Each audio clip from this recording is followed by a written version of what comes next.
Kami sering bilang bahwa financial independence bukan untuk semua orang.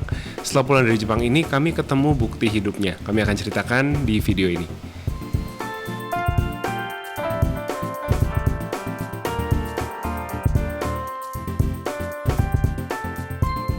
Hai guys, welcome back to our channel. Kembali lagi dengan gue Samuel dan ini istri gue Claudia. Kami pasangan suami istri kantoran dalam perjalanan memaknai financial independence. Di channel ini kalian akan temukan video-video seputar karir, keuangan, adulting, dan topik-topik menarik lainnya. Jadi kalau kalian suka dengan apa yang kalian tonton di sini, jangan lupa untuk subscribe dan nyalain lonceng supaya kalian bisa dikasih tahu YouTube kapan ada video baru lagi dari kami.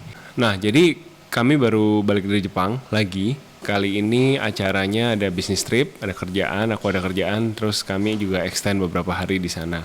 Nah, pada saat kami extend sebagai model keluarga frugal Indonesia, ya tentunya ya, kami mencoba mencari alternatif yang lebih murah untuk stay, dan disitulah Clau ketemu dengan salah satu follower di Chiba area. Chiba ini adalah kurang lebih 1 jam dari Tokyo Central ya, jadi mungkin kalau dari Jakarta ke BSD atau Bekasi, di sana Clau menginap beberapa hari, dan akhirnya aku ikutan nginap juga. Tapi sebelum kita lanjut tentang cerita nginapnya, mungkin Clau bisa cerita dulu background kenapa nih bisa kenal sama orang ini. Oke. Orang ini, Mr. X atau Mrs. X. Iya, ini oke. Jadi kita sebut saja namanya Gita. Disebut namanya nggak apa-apa. Ya, tapi kan kalau Gita kan banyak namanya. Oh ya udah. Ya kita sebut saja namanya Gita ya.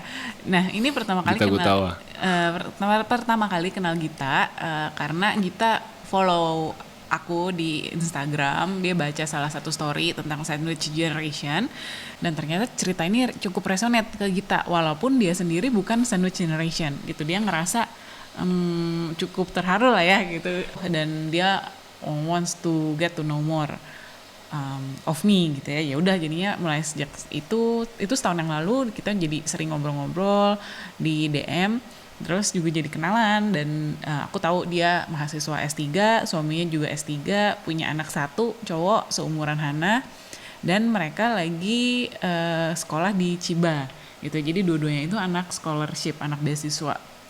Terus dia bilang kalau nanti satu hari ke Chiba main-main ya Ci gitu. Ya udah, kan biasanya kita kalau dengar tawaran kayak gitu kan tawaran basa-basi nih gitu kan, paling mikirnya gitu ya. Saya sendiri juga mikirnya gitu di awal. Jadi ya udah cuman oh iya thank you, siap iya gitu. Sampailah suatu hari, bukan suatu hari sih, 3 minggu lalu yang Sam dapat undangan business trip itu. Akhirnya kita memutuskan ya udah sekalian aja extend, kita juga pergi bareng, Hana dan aku juga ikut gitu ya. Tapi tentunya Hana dan Wan beli tiket sendiri nih, Sam sedangkan dibelikan tiketnya oleh perusahaan tersebut. Nah ternyata saking riuhnya kerjaan atau gimana, udah error atau gimana, pas aku klik beli tiket itu ternyata salah tanggal gitu ya. Jadi harusnya tanggal sekian, tapi aku lebih cepat 2 hari kalau nggak salah waktu itu. Jadi aku dan Hana harus berangkat duluan sendirian ke Tokyo gitu kan. Karena kalau mau aku cancel pun flightnya itu kalau di reschedule harganya sama aja kayak beli tiket baru. Jadi kayak angus aja gitu. Dan mungkin gimana ya, jiwa frugal ini meronta-ronta lah gitu, kayak gitu. Iya sih, berangkat sama toddler sendirian susah, dan gimana ya survive dengan toddler berdua doang di Jepang. Tapi akan lebih nggak rela lagi kalau harus cancel. Dan ya udah, uangnya kayak angus aja, uang tiketnya kan lumayan banget ya. Akhirnya inget-inget gimana, pikir-pikir siapa ya teman yang di Tokyo, dan sempat kepikiran ada beberapa nama gitu yang dulu kuliah bareng-bareng, tapi kebetulan orang tuanya mereka juga pas lagi datang lagi visit. Jadi ya udah, mereka kamar tamunya lagi penuh gitu. Terus inget-inget siapa lagi, ternyata ingetlah sama si Gita ini gitu kan, Chiba. Kebetulan kita juga landingnya itu di Narita itu ya airport yang di daerah Chiba ya. Jadi pas banget nih, kira-kira si Gita ada waktu nggak ya. Waktu itu sih nggak kepikiran untuk nginep ya, jadi kepikiran ya udah ketemu aja, main aja gitu bareng anaknya gitu kan pas siang-siang. Jadi kan lumayan ya ada teman sepenanggungan ngangon anak toddler gitu. Ya udah, kontak Gita, ternyata dia welcome banget. Oh Ci, tanggal berapa? Oh iya sama Hana aja, kenapa nggak nginep sama aku aja gitu kan, kita ada kamar tamu gitu. Dan pas banget ini orang tuaku baru pulang, jadi emang baru beberes kamar tamunya gitu. inilah ready to be used gitu kalau kalian mau datang. Ya awalnya aku juga agak ya malu juga gitu kan, nggak kenal gitu. Terus ya pasti sebagai manusia modern yang kebanyakan nonton crime documentary juga kan pasti ngeri ya gitu kan. Ini orang oke, kita baru kenal di Instagram, nggak baru lah ya, maksudnya kan udah setahun lebih, cuman ya kan belum pernah kenal orang aslinya gitu.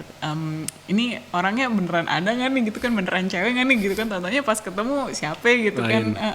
Laki-laki parubaya gitu. Laki-laki parubaya serem gitu ya, maksudnya ya ada juga gitu ketakutan itu gitu. Tapi akhirnya aku coba ngobrol sama Sam, terus ya mengeluarkan jurus stalking sosial media, tapi kayaknya beneran nih keluarganya legit gitu, beneran yang dia bilang dia ada suami dan ada anak beneran gitu. Dan orangnya kalau dilihat interactionnya di Instagram sama teman-temannya juga real gitu ya, maksudnya kita bisa ngerasa ya ini komen-komen fake apa komen-komen realnya. Aku berasa dia cukup real gitu. Akhirnya ya udah memberanikan diri, oke Sam, aku mau nginep ya di rumahnya Gita sama Hana.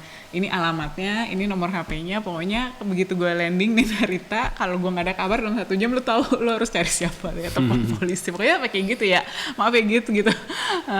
Ya, long story short, ternyata orangnya ya udah baik banget aja gitu ya, sampai ke rumah dia dan emang bener nih mahasiswa S3 sama suaminya, anaknya emang bener seumuran Hana.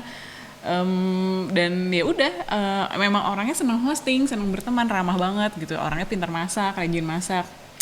Nah ya udah, karena tadinya awalnya yang plannya cuma nginep pas aku sama Hana berdua doang gitu, tapi ternyata setelah aku ngobrol-ngobrol sama Sam, aku sharing-sharing, jadinya Sam juga jadi tertarik nih buat kenal lebih lanjut, karena ya ternyata orangnya memang apa ya, sebaik itu, semenarik itu, satu keluarga ya, dia dan suami, Gita dan suaminya gitu. Jadi ya udah, akhirnya Sam pas ke Tokyo juga sempat nginep beberapa hari gitu ya, iya, sebelum kita akhirnya pindah ke hotel. Iya, nah jadi kita ngobrol-ngobrol. Seminggu lebih ya kita di sana, ada total hampir 10 hari ya? Enggak ada lah, Nggak ada seminggu ya? lah. Seminggu. Tapi saya mungkin cuma 2-3 malam ya mungkin Iya. ya. Iya. Ya udah, jadi setelah ngobrol-ngobrol, ya mereka juga tanya sih, tanya-tanya tentang FIRE, maksudnya sebenarnya tuh FIRE itu gimana? Ya pertanyaan standar ya, maksudnya kenapa sih kalian mau FIRE? Ya udah, kita juga jadi ngobrol-ngobrol, tukar pikiran. Terus akhirnya aku coba di salah satu perbincangan itu, aku melontarkan pertanyaan, if money is not an issue, what would you do? Ya kalau uang bukan masalah gitu ya, kamu pengen ngapain sih? Ternyata surprisingly mereka jawab pengen riset. Jadi kan mereka memang mahasiswa S3 gitu ya, memang riset. Yang satu istrinya itu riset tentang biologi sel gitu ya, suaminya riset tentang teknik mesin. Ya mereka berdua tetap mau riset gitu, if money is not an issue. Dan setelah ngobrol-ngobrol lagi, memang mereka tuh sekarang kondisinya karena dua-duanya mahasiswa dengan beasiswa, ya mereka sebenarnya nggak ada penghasilannya pas-pasan banget gitu ya. Cuman dari uang saku ya kan, kalau beasiswa biasanya ada uang saku tuh untuk hidup, ya udah dari situ aja gitu, yang mana itu jauh di bawah UMR Jepang gitu ya, uang saku mereka berdua di combine gitu. Jadi hitungannya tuh mereka memang seperti orang susah banget gitu ya di Jepang gitu. Rumahnya rumah subsidi, pas kemarin COVID ada subsidi untuk masyarakat miskin, mereka dapet gitu ya. Terus anaknya pun juga digratisin sekolahnya gitu, karena mereka ya sebenarnya nggak berpenghasilan, itu cuma uang saku doang gitu. Dan ya memang hidupnya sepas-pasan itu, uang sakunya ya cukup untuk makan hari-hari, tapi kalau untuk nabung gitu-gitu mereka belum ada gitu ya. Tapi menariknya pas ngobrol-ngobrol sama mereka, ya mereka ngerasa cukup gitu ya, dan mereka nggak ngerasa gue harus cepet-cepet nih cari kerja di korporat, enggak gitu ya. Mereka ngerasa happy aja kalau bisa pengen terus kerjain riset ini gitu, dengan nggak apa-apa deh pas-pasan kayak gini, nggak bisa nabung juga nggak apa-apa, ya udah kerja riset terus umur hidup gitu. Dan ini menurut kami cukup menarik ya pandangan ini, karena kami berdua datang bukan dari kalangan akademisi gitu ya, dan terus terang kami masuk korporat juga ya karena tuntutan hidup ekonomi. Tuntutan ekonomi gitu ya. Memang gimana nih caranya ya biar bisa mengubah atau memutus rantai sandwich generation di keluarga gitu ya. Kepikiran ya udah cuman sekolah baik-baik, kerja baik-baik, nabung baik-baik, udah sesimpel itu gitu. Dan kerja bukan lagi soal passion atau enggak gitu, waktu itu ya cuman kepikiran kerja apa yang paling stabil, yang gajinya lumayan gitu. Ya udah sesimpel itu. Jadi walaupun aku nggak bilang ya kerjaan kita kayak hell banget gitu atau yang kayak menderita banget kerja gitu, enggak gitu. Cuman kalau aku diberikan pertanyaan, if money is not an issue right now, what would you do? Ya definitely I'm not going to say working in a corporate gitu ya. Saya mungkin akan pilih hal-hal lain, misalkan akan pilih traveling gitu ya, akan pilih mungkin I don't know, buka bisnis kecil-kecilan, jualan stationery lucu-lucu gitu. Ini beneran mimpiku masa kecil gitu ya. Waktu dulu pas SD SMP sempat bilang sama papa, aduh aku kayaknya kalau udah gede pengen deh buka toko kertas kado dan stationery yang lucu-lucu, karena emang aku suka gitu ya. Terus papa aku langsung kaget gitu, maksudnya kamu kok mikirnya kayak gitu, kamu tahu kan kamu pintar gitu, kalau pintar harus kerjanya yang di corporate dong gitu ya, yang gajinya besar, yang keren gitu, masa cuma buka toko doang. Ya langsung kayak gitu dari papa. Ya mungkin papa juga tidak bermaksud buruk ya gitu, karena yang orang tua zaman dulu mungkin kepikirannya yang stabil ya pekerjaan di corporate gitu. Cuman ya itu kembali lagi untuk menjawab ya, if money is not an issue right now, apakah saya pengen tetap di corporate? Jawabannya enggak gitu, to be honest. Walaupun bukan hell, walaupun sebenarnya nggak sesusah itu, nggak semenderita itu kerja di corporate, but that's not my passion, that's not my dream, to be honest. So that's why we are pursuing FIRE gitu ya. Dan aku juga ada beberapa pengalaman kerja kan sebenarnya yang memang ya dibilang enak banget, enggak, dibilang unbearable juga, kok tahan gitu ya di situ cukup lama gitu. Tapi memang pengalaman-pengalaman yang kurang menyenangkan selama di dunia korporat itu ada gitu. Jadi waktu ketemu dengan Gita dan keluarga ini yang memang kelihatannya mereka udah happy nih dengan posisi mereka sekarang, dengan profesi mereka sekarang, dan mereka udah ngerti apa yang mereka lakukan.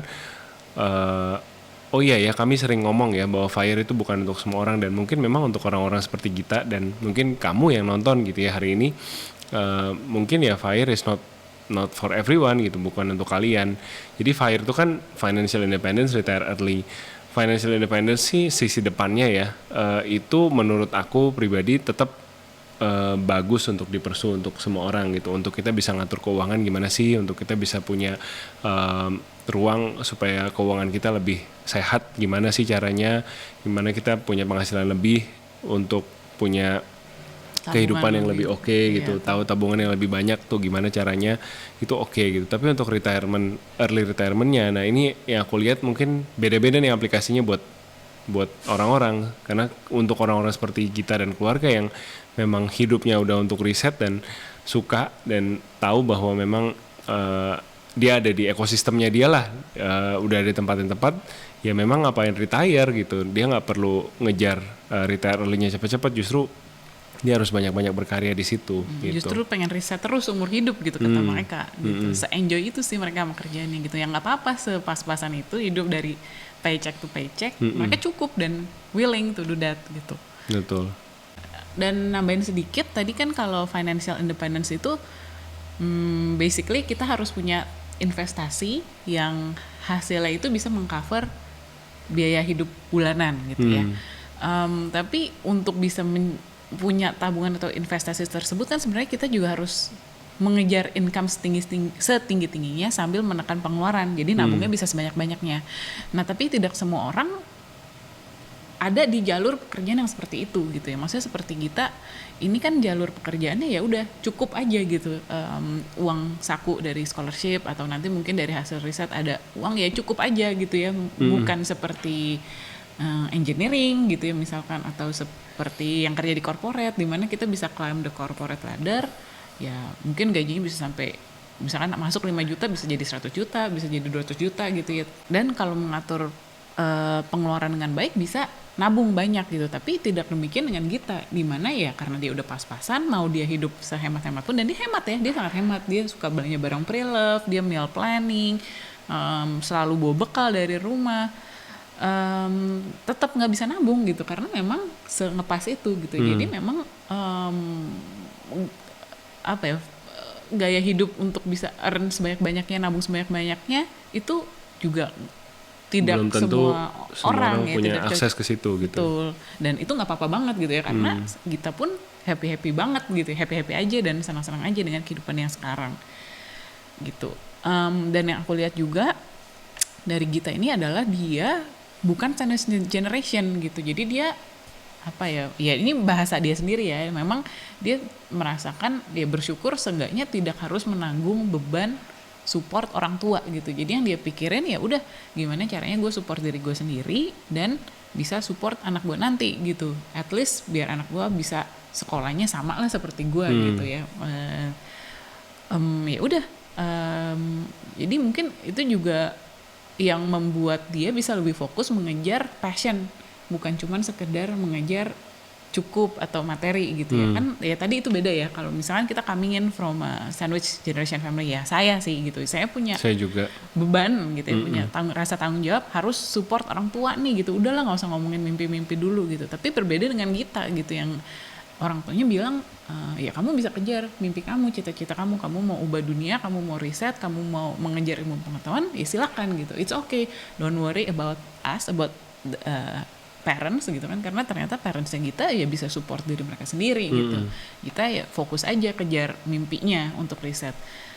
Dan jadi ini nggak bisa dibilang privilege juga yang nggak semua orang bisa rasakan gitu ya.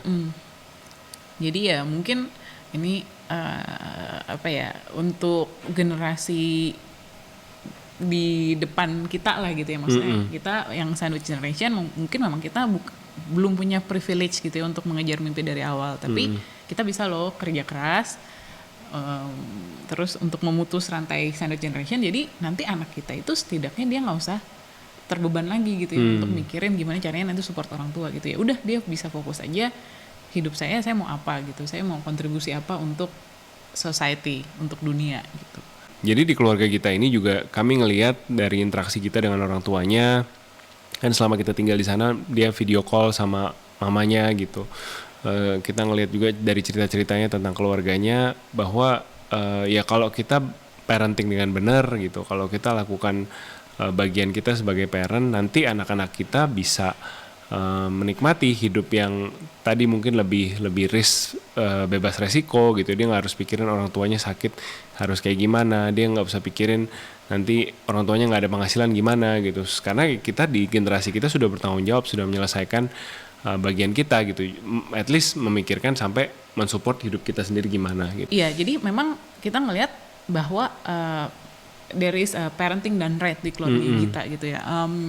Kekhawatiran kami adalah gimana caranya ya ajarin Hana nanti untuk tetap sederhana, untuk tetap frugal living, untuk tetap disiplin, kerja keras, rajin belajar tuh gimana gitu. When she have everything gitu, maksudnya kan kita ya jujur kita ngerasa lah gitu ya, Hana tuh hari ini ada di tempat yang jauh berbeda dengan yang dulu kami ada gitu, dengan segala fasilitas yang dia punya gitu ya. Dan itu juga nggak salah gitu kan, maksudnya semua orang tua kan pasti pengen ya yang terbaik buat anaknya gitu. Tapi sampai titik mana nih gitu, karena kalau semuanya dikasih juga kan nanti anaknya manja gitu ya, nggak punya semangat juang, nggak ada disiplin. Nah kita juga pengen gitu mengajarkan nilai-nilai kerja keras, menanamkan nilai-nilai kesederhanaan, rasa cukup, itu kita juga pengen gitu. Dan kita ngeliat itu orang tuanya Gita bisa mengajarkan hal itu gitu ke Gita, walaupun keluarganya cukup mampu, tapi ya Gitanya bukan yang lantas jadi anak manja gitu ya, maksudnya dia tetap kok masak tiap hari, rajin gitu ya, terus agamanya juga kuat, rajin sholat ya. Jadi ini suatu semangat buat kami juga gitu. Iya, semangat dan jadi motivasi. Betul, jadi motivasi lah gitu untuk kami juga pengen nih bisa jadi orang tua yang seperti orang tuanya Gita, yang punya hubungannya baik sama anaknya, walaupun nanti anaknya udah besar bisa tiap hari teleponan, video callan seperti teman gitu. Dan ya mudah-mudahan Hana bisa tumbuh menjadi anak yang ya itu tetap ada nilai-nilai kerja keras, tetap ada nilai-nilai cukup, dan bisa kontribusi gitu untuk bangsa dan negara gitu, untuk masyarakat luas gitu, walaupun dia hidup atau dibesarkan dengan lebih nyaman gitu ya, tapi nggak jadi anak yang manja gitu ya. Itu PR kami. Ya, PR yang gimana ya, itu yang kami sedang coba pelajari dan komit untuk Hana. Iya, itu kira-kira pelajaran kami, sedikit cerita tentang Gita dan keluarga dan Jepang. Menurut kalian gimana tentang FIRE ini? Apakah memang kalian dalam perjalanan juga untuk pursuing FIRE, atau kalian udah sering dengar FIRE tapi merasa ini bukan untuk saya karena memang ya satu dan lain hal gitu, alasannya apa? Mungkin kalian bisa ceritain di comment box di bawah. Thank you so much for watching, take care and stay healthy, see you next week, bye bye.